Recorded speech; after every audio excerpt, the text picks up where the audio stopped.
اب دیکھیے اس کی مثال جو ہے احادیث کریمہ میں کیسے بیان کی ہے، کس طریقے سے جو ہے صحابہ دین کو لے کر، عقائد کو لے کر، سنت کو لے کر فکر مند رہا کرتے تھے۔ حدیث یوں ہے، صحیح مسلم کی روایت ہے، حضرت حنظلہ رضی اللہ تعالیٰ عنہ وہ آپ صلی اللہ علیہ وسلم کے پاس نکل پڑتے ہیں، راستے میں حضرت ابوبکر صدیق رضی اللہ تعالیٰ عنہ کی آپ کی ملاقات ہوتی ہے۔ تو حضرت ابوبکر صدیق نے پوچھا، حنظلہ کدھر جا رہے ہو، کہاں جا رہے ہو، کیا ارادہ ہے؟ تو حضرت ابوبکر صدیق رضی اللہ تعالیٰ عنہ کے پوچھے جانے پر حضرت حنظلہ رضی اللہ عنہ کہتے ہیں، کیا بتاؤں، میں تو منافق ہو گیا، میں تو منافق ہو گیا۔ حضرت ابوبکر صدیق کہتے ہیں کہ تم کیا بول رہے ہو، اس کا معنی مطلب سمجھ رہے ہو نا؟ منافق کسے کہتے ہیں؟ نفاق کن لوگوں کے اندر کیا ہوتا ہے، اور جب اگر کوئی بندہ منافق ہو جائے تو پھر کیسے وہ اس دائرہ اسلام سے خارج ہو جاتا ہے؟ کیا بات ہے بتاؤ، کیوں منافق کہہ رہے ہو اپنے آپ کو؟ تو حضرت حنظلہ رضی اللہ تعالیٰ عنہ کیا کہتے ہیں کہ دیکھیے، جب میں نبی صلی اللہ علیہ وسلم کے پاس ہوتا ہوں اور آپ صلی اللہ علیہ وسلم ہمیں جنت و جہنم کے بارے میں بتا رہے ہوتے ہیں تو میرا دل جو ہے آپ صلی اللہ علیہ وسلم کے دین کی طرف ہی رہتا ہے، اور جیسے آپ صلی اللہ علیہ وسلم بتا رہے ہو ہمیں کیا لگ رہا ہوتا ہے کہ وہ منظر ہم اپنی آنکھوں سے دیکھ رہے ہیں، لیکن جب میں اپنے گھر آتا ہوں، اپنے بال بچوں کے پاس آتا ہوں، اپنی دنیا داری کو دیکھتا ہوں تو وہ کیفیت ہمارے دل سے نکل جاتی ہے، اس لیے مجھے لگ رہا ہے کہ میں بھی منافق ہو گیا ہوں اور میرا شمار بھی منافقوں میں ہوگا۔ حضرت ابوبکر صدیق رضی اللہ عنہ کہتے ہیں کہ قسم ہے اس ذات کی جس نے رسول اللہ صلی اللہ علیہ وسلم کو حق کے ساتھ نبی بنا کر کے بھیجا، اے حنظلہ میرا بھی وہی حال ہے جو تمہارا حال ہے۔ لہذا دونوں اصحاب جو ہے نبی صلی اللہ علیہ وسلم کے پاس آئے اور کیا کہتے ہیں، اے اللہ کے نبی ہم لوگ منافق ہو گئے۔ کون صحابی رسول ہے، ذرا غور تو کریں، غار یار ہیں حضرت ابوبکر صدیق رضی اللہ عنہ ہیں، عشرہ مبشرہ میں پہلے صحابی رسول ہیں، اور آپ صلی اللہ علیہ وسلم کے سامنے یہ مسئلہ آ رہا ہے آپ کی طرف سے کہ ہم منافق ہو گئے، ہمارے اندر نفاق کی خصلتیں پیدا ہو گئی ہیں۔ آپ صلی اللہ علیہ وسلم نے فرمایا، ابوبکر کیا کہہ رہے ہیں آپ، اے حنظلہ کیا کہہ رہے ہو آپ؟ لہذا دل کے کیفیات کا تذکرہ آپ صلی اللہ علیہ وسلم کے سامنے کیا جاتا ہے، پھر آپ نے فرمایا کہ سنو، قسم ہے اس ذات کی جس کے قبضہ قدرت میں میری جان ہے، اگر تم جو ہے اسی طریقے سے اپنے اعمال و خیال کے بارے میں سوچتے رہے، فکر مند رہے اور محاسبہ کرتے رہے تو راستے میں فرشتے تم سے سوال کریں، فرشتے تم سے سلام کریں، لیکن اے ابوبکر، اے حنظلہ کیفیات تو ایسے دل کے بدلتے ہو، مطلب کہ ابوبکر، اے حنظلہ آپ منافق نہیں ہیں، آپ کے اندر نفاق نہیں ہے۔ یہ کیفیت جو ہے یہ مومنوں کی صفت ہے کہ مومنین ہمیشہ کیا کرتے ہیں، اپنے اعمال کے بارے میں چھان بین کر رہے ہوتے ہیں، اپنے آخرت کے بارے میں فکر مند ہوتے ہیں، ہمیشہ یہ سوچ رہے ہوتے ہیں کہ ہماری آخرت کیسے بنے گی۔ یہ دنیا جو ہے مومنوں کے لیے کیا ہے، جیل ہے، قید خانہ ہے۔ اللہ کے نبی صلی اللہ علیہ وسلم نے فرمایا، الدنیا سجن المومن و جنت الکافر، کہ یہ دنیا جو ہے مومنوں کے لیے کیا ہے، قید خانہ، اور کافروں کے لیے جنت ہے۔ لیکن آج کا معاشرہ کیسا معاشرہ ہے، ہم لوگ کیسے بنتے جا رہے ہیں؟ ہم لوگ کفار و مشرکین کی پیروی میں لگے ہوئے ہیں، ہر ایک چیز ہمارے کفار و مشرکین جیسے ہم بنانا چاہ رہے ہیں، نہیں بھی ہے پھر بھی بنانا چاہ رہے ہیں، ایسے ہی ماحول کو ہم فالو کر رہے ہیں، عقائد و نظریات سے لے کر کے تعلیمات تک دیکھیے، ہمارے سارے کے سارے جو ہے کفار و مشرکین اور یہود و نصارہ والے، جبکہ اسلام اتنا عظیم مذہب، قرآن اتنا عظیم کتاب، لیکن پھر بھی ہم قرآن سے فیض حاصل نہیں کرتے ہیں۔ محض قرآن کو ہم نے کیا سوچ لیا ہوا، قسمیں کھانے اور قرآن کی قسمیں کھانے اور ان کے کیا کہتے ہیں انہیں پڑھ کر کے پھونکنے اور دم کرنے کی کتاب، بس ہم نے یہی سوچا ہوا، کوئی مر جائے تو 10 حافظوں کو 10 طلبہ کو لے کر کے کسی کی میت کے اوپر پڑھوانے کی کتاب ہے. نعوذ باللہ ثم نعوذ باللہ. جو قرآن ہدایت کی بات کرتا ہے، جو قرآن راہ راست کی بات کرتا ہے، جو قرآن صراط مستقیم کی بات کرتا ہے، ہم نے اس راستے کو چھوڑ دیا اور ہم کہاں چل پڑے؟ وہ راستہ اختیار ہم نے کر لیا جس راستے کے اوپر اللہ کی لعنت برسی ہوئی ہے، جبکہ ہمیں حکم کیا دیا گیا تھا؟ اس راستے کی پیروی کرنا جس راستے کے اوپر اللہ کا انعام ہوا. آپ سورۃ الفاتحہ پڑھتے ہیں، اس میں اللہ کیا کہتا ہے؟ اہدنا الصراط المستقیم صراط الذین انعمت علیہم غیر المغضوب علیہم ولا الضالین. کہ اللہ ہمیں سیدھا راستہ دکھاؤ، جو تیرا راستہ ہے، جو راستہ جنت کو جا رہا ہے، جو راستہ ایسا راستہ دکھا جس راستے کے اوپر اللہ تیرا انعام ہوا ہے. اس کی تفسیر میں مفسرین لکھتے ہیں کہ صراط اہدنا الصراط المستقیم سے مراد جو ہے، صراط الذین انعمت علیہم سے مراد جو ہے تمام نبیوں کا راستہ ہے. تو تمام نبیوں کا راستہ کیا ہے؟ توحید کا راستہ ہے. تمام نبیوں کا راستہ کیا ہے؟ سنت کا راستہ ہے. لیکن لوگوں نے سنت کو بلائے طاق رکھ دی، اپنے اپنے پیر ولی بزرگ امام اور اسی طریقے سے مولوی مفتی ان کے پیچھے لگ گئے. جو راستہ جنت کی طرف جا ہی نہیں رہا ہے، اس راستے پہ ہم چل رہے ہیں. تو اپنی اپنی فکر کر لیں، ہر ایک اعتبار سے فکر کریں، عقائد و نظریات کے اعتبار سے بھی فکر کریں، اعمال کے اعتبار سے بھی فکر کریں، اخلاق و کردار کے اعتبار سے بھی فکر کریں. اگر آج ہم اپنا محاسبہ نہیں کیے تو اللہ کی قسم ہے کل قیامت کے دن ہمیں خسارہ اٹھانے والوں میں سے ہی شمار کیا جائے گا، اور اس دن جو ہے کوئی کسی کا نہیں ہوگا، اور اس دن ہمیں جو ہے خسارہ اٹھانے کے سوا اور کچھ ملنے والا نہیں ہے. آج آنکھیں کھلی ہوئی ہے، آج موقع ہے. آج ہم اتنی سمجھ رکھتے ہیں کہ قرآن کا راستہ کیا ہے، وہ راستہ ہم اختیار کر سکتے ہیں. لیکن جب کل ہم لاچار ہو جائیں گے، مجبور ہو جائیں گے، کسی پریشانی سے گھر جائیں گے اور وقت ختم ہو جائے گا، پھر اللہ مہلت نہیں دے گا. ہمارے آپ کے جیسے ہزاروں نہیں، لاکھوں نہیں، کروڑوں ایسے ہیں جو راہ راست سے بھٹکے ہوئے ہیں، اور اللہ نے ہمیں موقع دیا ہے، اللہ نے ہمیں چنا ہے. یہ ہماری خوش قسمتی کی بات ہے کہ اللہ کے کروڑوں اور اربوں بندوں میں سے اللہ نے ہمیں توحید کا انعام دیا ہے، اور ہم اس راستے پہ چل رہے ہیں. لہذا ہمارے اخلاق و کردار سے لے کر ساری کی ساری چیزیں کیسا ہونا چاہیے؟ قرآن کے اصول کی روشنی میں ہونی چاہیے، سنت کے اصول کے روشنی میں ہونی چاہیے. دیکھیے صحابہ کرام ہیں، وہ صحابہ کرام جنہیں نبی صلی اللہ علیہ وسلم نے ہمیشہ جنت کی بشارت دی، لیکن پھر بھی آپ اپنے اعمال کی فکر کرتے ہیں. قیامت کی ہولناکی سے بچنے کے لیے اللہ کے نبی صلی اللہ علیہ وسلم کے پاس جا رہے ہیں کہ ہم سوال کریں گے اور آپ صلی اللہ علیہ وسلم ہمیں سیدھا راستہ بتائیں گے. اور جب آپ صلی اللہ علیہ وسلم نے تعلیم فرمائی تو پھر صحابہ اس راستے پہ لگ گئے. جبکہ دیکھیے حضرت ابوبکر صدیق کی کتنی فضیلت ہے، کتنی فضیلت ہے. آپ صلی اللہ علیہ وسلم کی وہ حدیث میں آپ کے سامنے پڑھ رہا ہوں کہ کافی ہے اس کے لیے کہ آپ نے کیا فرمایا کہ اللہ میں نے دنیا میں سارے کے سارے لوگوں کے حقوق ادا کر دیے، لیکن ایک شخصیت ایسی ہے جس کا حق اللہ میں ادا نہیں کر سکا، وہ ابوبکر ہے. اے اللہ میری طرف سے اللہ تو حضرت ابوبکر صدیق کے حق کو ادا کر دینا. اتنی فضیلت کی بات ہے. حضرت عبداللہ ابن عباس رضی اللہ عنہ کہتے ہیں کہ حضرت عمر رضی اللہ تعالیٰ عنہ کی میت سامنے پڑی تھی، تو ایک شخص میرے پیچھے سے آتا ہے اور میرے کاندھے کے اوپر جو ہے اپنا یہ کوہنی رکھ دیتا ہے اور کہتا ہے یہ شخص کتنا عجیب تھا کہ جب بھی میں آپ صلی اللہ علیہ وسلم کے پاس ہوتا تو آپ صلی اللہ علیہ وسلم کو فرماتے ہوئے سنتا. میں گیا حضرت ابو بکر و عمر گئے، میں آیا حضرت ابو بکر و عمر آ گئے، میں داخل ہوا حضرت ابو بکر و عمر داخل ہوئے، میں نکلا حضرت ابو بکر و عمر نکلے.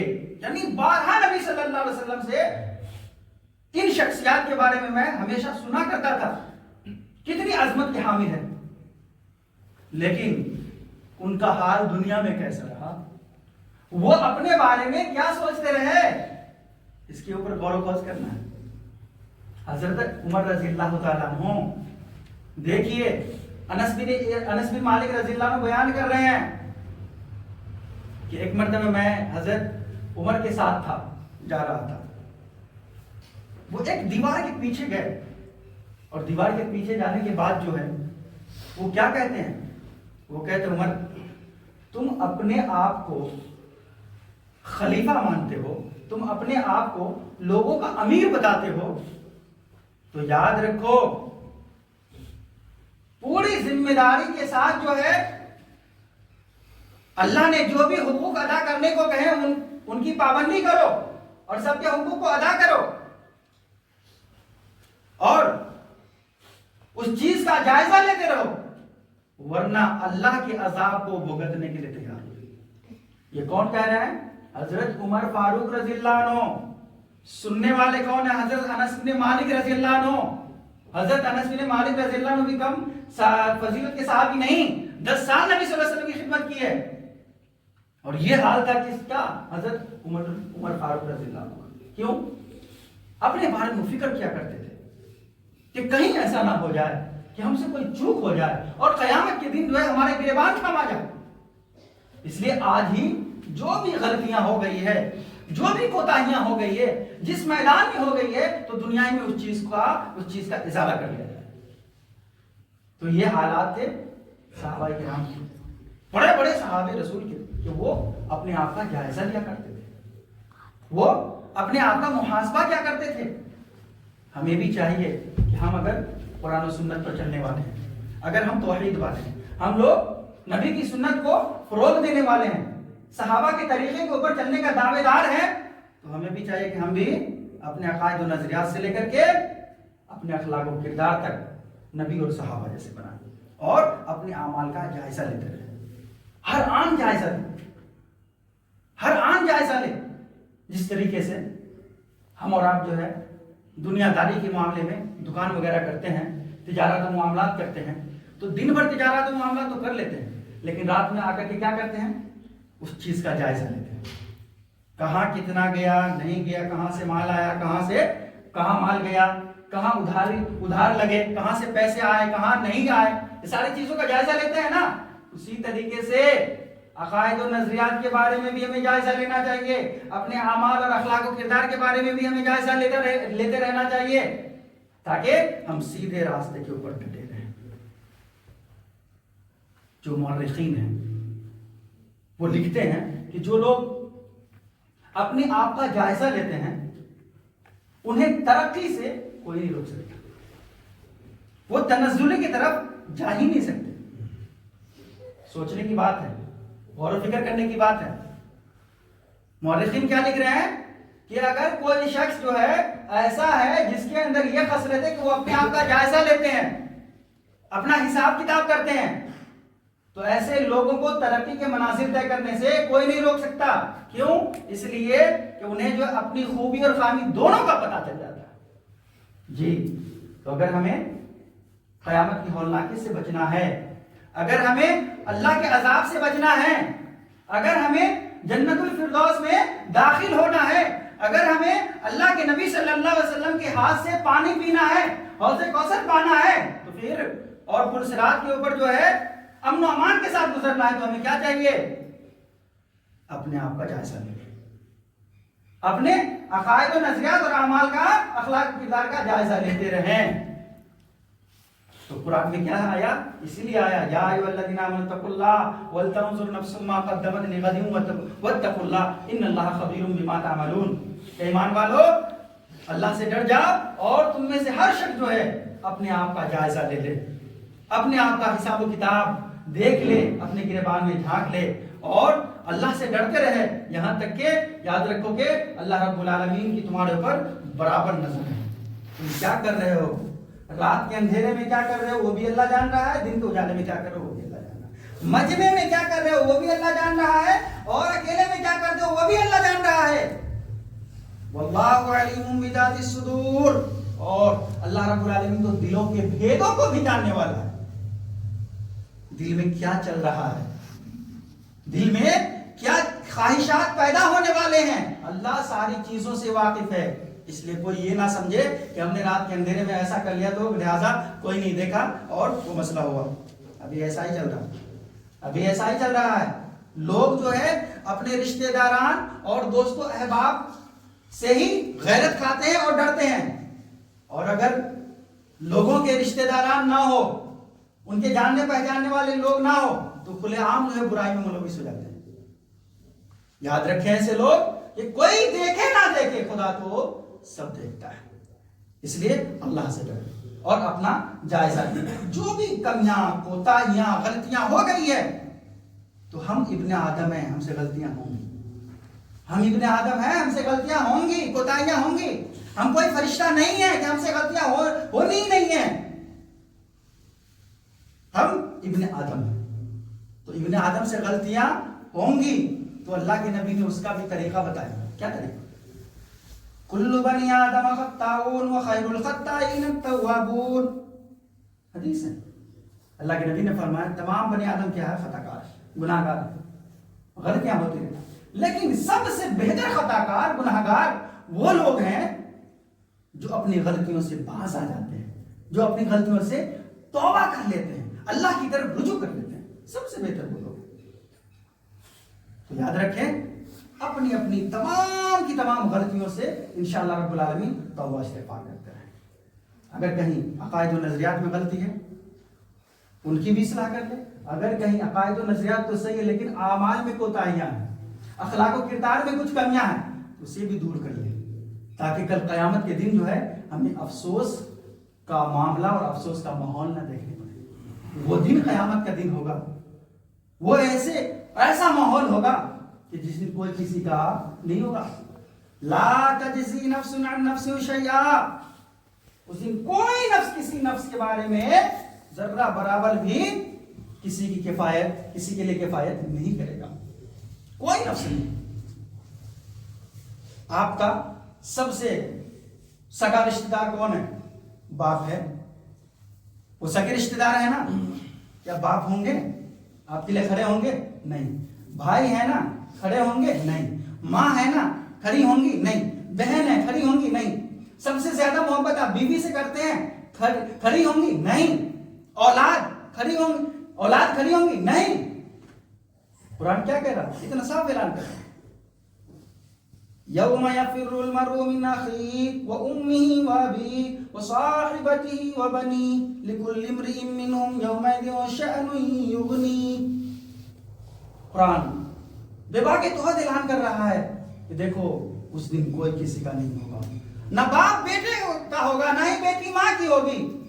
بھائی بھائی سے فرار ہوتے ہوئے لوگ نظر آئیں گے. ہر نفس جو ہے اپنی گنودگی کے عالم میں اور اپنے آپ میں جو ہے فکر مند ہونے والی. ہر نفس جو ہے اپنے آپ میں ہی سوچ فکر میں ہوں گے کہ آج میرا کیا ہوگا، آج میرا کیا ہوگا. نبی نے کیا فرمایا؟ آپ صلی اللہ علیہ وسلم کو پڑھے بھی تو صحیح، نبی کی سنت کو جانے بھی تو صحیح. آپ نے کیا فرمایا کہ قیامت کے دن کا ماحول ایسا ہوگا کہ یہ چھوٹے موٹے لوگ تو چھوڑے، عام مفتی عالم تو چھوڑے، بڑے بڑے رسول اللہ نے جن کو اپنے دین کے لیے، توحید کے لیے انتخاب فرمایا، وہ انبیاء رسول بھی اللہم نفسی اللہم نفسی کہہ رہے ہوں گے. آدم علیہ السلام اللہم نفسی اللہم نفسی کہہ رہے ہوں گے. نوح علیہ السلام اللہم نفسی اللہم نفسی، میرا کیا ہوگا میرا کیا ہوگا کہہ رہے ہوں گے. یہاں تک کہ موسیٰ کلیم اللہ، عیسیٰ روح اللہ اور ابراہیم خلیل اللہ، یہ تمام کے تمام انبیاء کیا کہہ رہے ہوں گے؟ اللہم نفسی اللہم نفسی. جب بڑے بڑے انبیاء اور رسول جو ہے اللہم نفسی نفسی کہہ رہے ہوں گے، ہماری اور آپ کی کیا اوقات ہوں گی؟ اللہ کے پاس جو ہے ہمارا کیا مقام ہے؟ ہمارے بارے میں قرآن میں آئے کیا ہے؟ والذین اتبعوا بإحسان رضی اللہ عنہم ورضوا عنہ. کہ دیکھو ایسا ہے کہ اگر تم لوگ صحابہ کے طریقے پر چلو گے، ان صحابہ جیسے عقائد و نظریات بناؤ گے، ان صحابہ جیسے اپنے اعمال بجا لاؤ گے، پھر جا کر کے اللہ رب العالمین تم سے راضی ہوگا. جی تو طریقہ کس کا طریقہ ہونا چاہیے؟ نبی اور صحابہ کو ہونا چاہیے. اس لیے صحابہ بھی نبی صلی اللہ علیہ وسلم سے سننے کے باوجود اپنے بارے میں جو ہے اتنا بہتر گمان نہیں کیا کرتے تھے اور اپنے آپ کو جنتی بنا کے نہیں بیٹھ گئے تھے. نہیں, ایک حدیث سناتا اور اپنی باتیں ختم کر دیتا ہوں. حضرت عبداللہ ابن عمرو ابن عاص رضی اللہ عنہ بڑے مشہور صحابی رسول, مکہ کے صحابی تھے, مدینہ آ کے ہجرت کر گئے, اور اب جو ہے ان کی وفات کا وقت ہے. اپنے سر کو اپنے دیوار جو ہے جس دیوار تھی ادھر جو ہے منہ کر کے خوب روئے جا رہے. بیٹے نے دیکھا,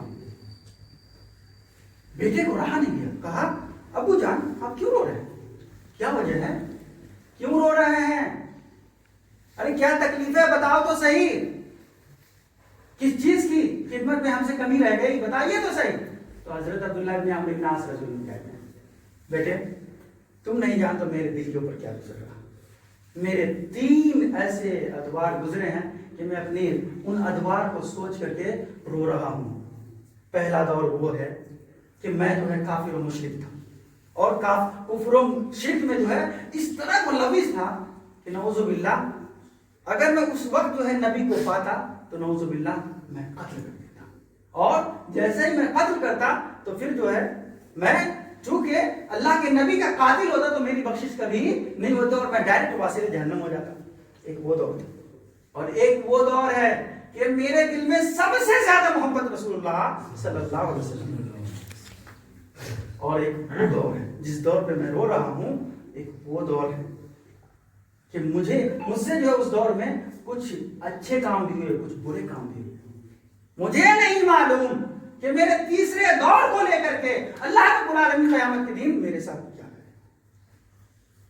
بیٹے کہتے ہیں ابو جان کیا نبی صلی اللہ علیہ وسلم نے آپ کے بارے میں وہ فضیلتیں نہیں سنائی ہیں, کیا نبی صلی اللہ علیہ وسلم نے آپ کو دیگر اصحاب کی طرح بہت ساری فضیلتوں کا حامل نہیں بنایا ہے. تو وہ کیا کہتے ہیں, میرے بیٹے ٹھیک ہے نبی نے فضیلتیں سنائی ہیں, لیکن مجھ سے جو خامیاں اور کوتاہیاں ہو گئی ہے تو پھر جو ہے اس کا کیا ہوگا پتا نہیں. اللہ رب العالمین میری خامیوں اور کوتاہیوں کو معاف کرے گا بھی نہیں کرے گا, درگزر کرے گا بھی نہیں کرے گا, میں حساب دینے کے لائق کیسے ہوں. نبی نے کیا فرمایا, نبی نے فرمایا کہ اگر کسی سے ایک سوال بھی اللہ پوچھ لے گا تو وہ پھنس جائے گا. اس لیے میرے بیٹے میں رو رہا ہوں, میں چاہ رہا ہوں کہ یہی میں جو ہے معافی تلافی اللہ رب العالمین سے کر لوں, یہی توبہ استغفار کر کے اللہ رب العالمین ہمیں جو ہے معاف کر دے اور آخر میں مجھے اپنے سوالوں کا جواب دینا نہ پڑے. کتنے فکر مند ہیں, کاش سوچیں اگر ہم اور آپ ہوتے اور ہمارے مزاج کے وہ ہوتے, کیا کہتے ہیں اللہ کے نبی نے کہا ہے نا کتنی بھی غلطیاں کر لو کوئی بات نہیں ہے, اللہ کے نبی نے کہہ دیا بس ہو گیا. لوگ کیا کہتے ہیں غوث کا دامن پکڑو ڈائریکٹ جنت میں چلے جاؤ. ایسا بھی ہونے والا تھا کہ حضرت عبداللہ ابن عاص کو یہ خبر نہیں تھی, وہ تو ڈائریکٹ نبی کے ہی دامن پکڑے تھے نا. ہمارے آپ کے جیسے ہزاروں اربوں کھربوں غوث جو ہے آپ صلی اللہ علیہ وسلم کے اوپر قربان ہو جائے, پھر بھی رو رہے ہیں نا, کیوں؟ اس لیے نبی نے کیا فرمایا تھا, نبی نے فرمایا تھا اے میری بیٹی فاطمہ, یا فاطمہ بنت محمد انقذی نفسک من النار لا املک من اللہ شیئا. اے میری بیٹی فاطمہ اپنے آپ کو جہنم سے بچا لے, اپنے آپ کو جہنم سے بچا لے. کیوں؟ اس لیے کہ میں اس دن تیرا کوئی کام نہیں آ پاؤں گا. جب نبی اپنی بیٹی کا کام نہ آئے, جب نبی اپنی پھوپھی کا کام نہ آئے, جب نبی اپنے خاندان کے اور خاندان والوں کے کام نہ آئے, پھر بلا بتائیے غوث پیر ولی فقیر یہ ہمارے کام کیسے آئیں گے. اس لیے اپنے اعمال کا خود سے جائزہ ہمیں لینا پڑے گا. اللہ رب العالمین سے میں دعا کرتا ہوں اللہ رب العالمین ہمارے اندر جو بھی اعمال میں اخلاق و کردار میں اور اسی طریقے سے دیگر چیزوں میں اللہ جو بھی کمیاں ہیں کوتاہیاں ہیں اللہ سب کو تو اللہ رب العالمین بخشے. اللہ رب العالمین دعا کرتے ہیں اللہ رب العالمین ہمارے جتنے بھی ایسے اہل ایمان بھائی ہیں جن کا انتقال ہو گیا ہے, اللہ رب العالمین ان کی قبروں کو تو پرنور فرما دے. اللہ رب العالمین انہیں تو ان کی غلطیوں سے پاک کر دے. اللہ رب العالمین سے ہم دعا کرتے ہیں اللہ رب العالمین جو لوگ بھی اللہ یہاں حاضر ہے زندہ ہیں, اللہ جو لوگ بھی چاہے مرد ہو یا عورت ہو, بوڑھے ہو یا بچے ہو, اللہ رب العالمین ہم تمام لوگوں کو قرآن و سنت کے اصول کے مطابق زندگی گزارنے کے اللہ توفیق عطا فرمائے. آمین. سبحانک رب العزت عما یصفون.